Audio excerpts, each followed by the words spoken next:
Hi, Dan here. I hope you're doing well today. If you watched my last lesson, then you'll be familiar with this backing track. We have a C sharp minor, or rather an A minor chord going to a C sharp minor chord.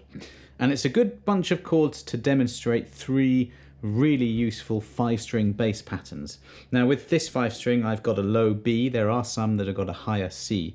I'm more into the low B 5-string, so that's what I've got today. And what you have with this is you've just got easier access to like 2-octave patterns. If we start on the A, and I'm starting that on the 10th fret of the B string, this is what I did first up. I went.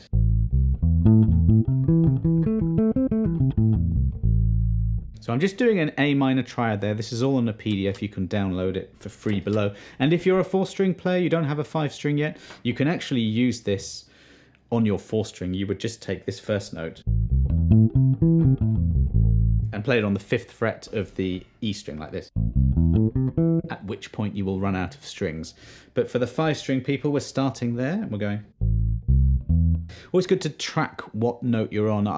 I like to know the names of the notes, of course, but also the intervals. So I've got a root, a flat third and a fifth. And all we're doing is just that again. So that's on the A string. And then the same thing again, but this time on the G string. And we get to the flat third, so we've got this. And descending. C sharp minor, we can do the same thing.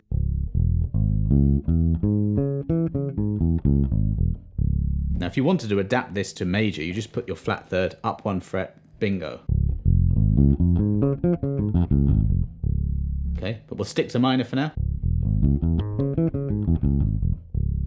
Here's a nice little thing you can do. Let's add in the second. So just put your third finger just 2 frets higher than the first.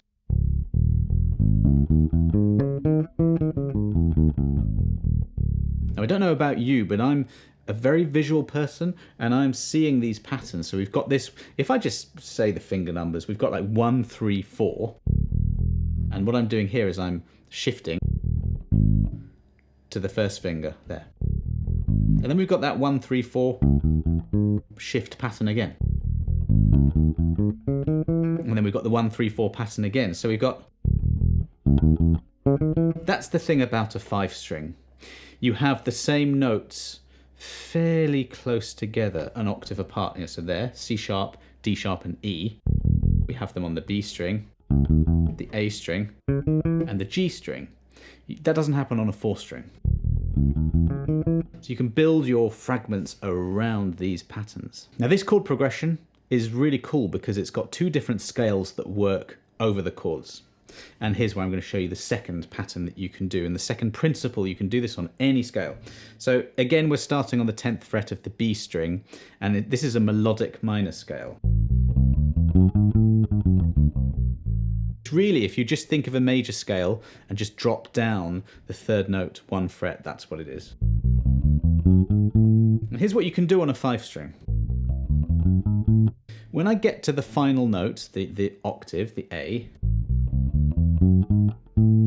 you can just jump to that with your second finger and start the exact same pattern again. You get a full octave. You've got 2 octaves from here.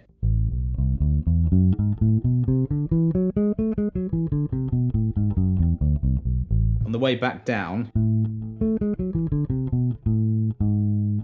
when I had my first finger here just on the 11th fret of the A string, that's where I shifted down.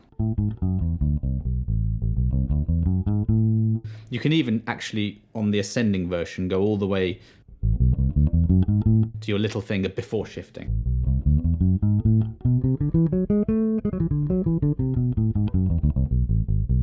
But you get loads of notes that way.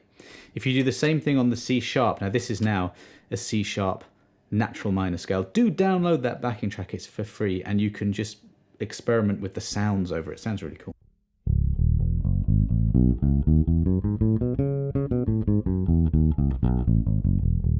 So there's your 1 octave.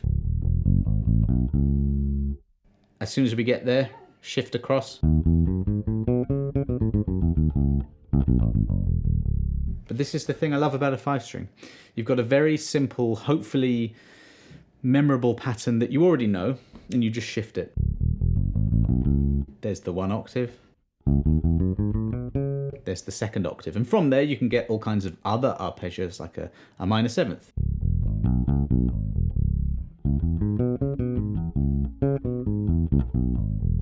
You get 2 octave patterns very easily on a 5 string. By the way, this doesn't make it better or worse than a 4 string. I've done some plectrum lessons recently, or actually chucking. And the pick is better than fingers debate has raged a little bit. To me, these are just tools, whether it's a technique or whether it's a different instrument. It's not better, it's not worse, it just is what it is. If you want a 5 string, you know, go down that avenue, get one. If you don't, then just play a 4 string. It's all good. The final pattern is very similar to that last one I just showed you actually, but it's just the 3 note per string pattern.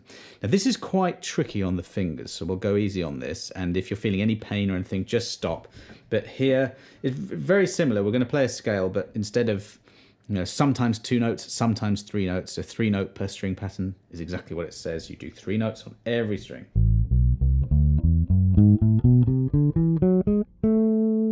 That lends itself very nicely to certain techniques, like legato, which is a series of hammer-ons and pull-offs.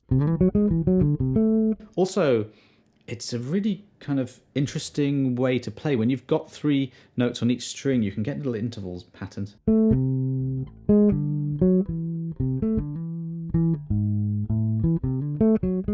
Kind of visualize things in an interesting way. So here it is again, slowly.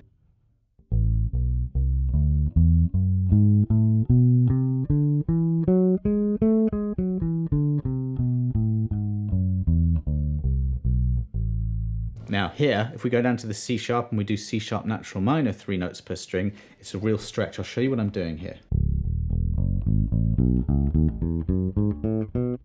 Now my hands aren't big enough to cover that stretch from the 2nd fret to the 6th fret, but it's not a problem because, I don't know if you saw, I was just keeping my thumb at the back of the neck and just sort of jumping a little bit. So frets 2 to 4 to 5 is okay for me. I can do that all 1 finger per fret. But here, when we're going 2nd, 4th, 6th fret here on the A, the D and the G, I'm using 1st, 2nd and 4th fingers. And there's a little jump from the 1st to the 2nd, that's all okay. If, for example, I did A natural minor scale, I can play that much faster because the frets are narrower. So C sharp natural minor 3 notes per string is a bit of a crazy one, but anywhere higher up the neck it would be much easier to play. And of course you can use any scale with this idea. So, you know, I was just on A, what about A major?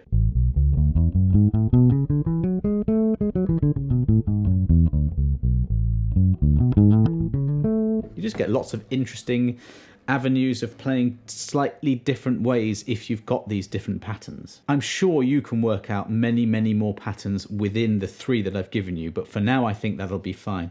Again, like I say, a 5 string is just a different tool. You know, I actually don't always use the patterns that I just showed you. I just wanted to introduce them to you anyway. When I'm using a 5 string on gigs, it's often just perhaps just for 1 or 2 moments in a whole set if we're going below the E. And but it does open up doors for you, and I hope that you enjoyed learning those new patterns. Remember to download the PDF with the shapes, find your own, explore, use that backing track, which you can also download. Use that to explore some of these ideas, to actually perhaps make some music. That's the idea of this, isn't it? If you've got any other 5 string questions or any question, just let me know in the comments box below. Thanks very much for watching, and hopefully I'll see you on the next video.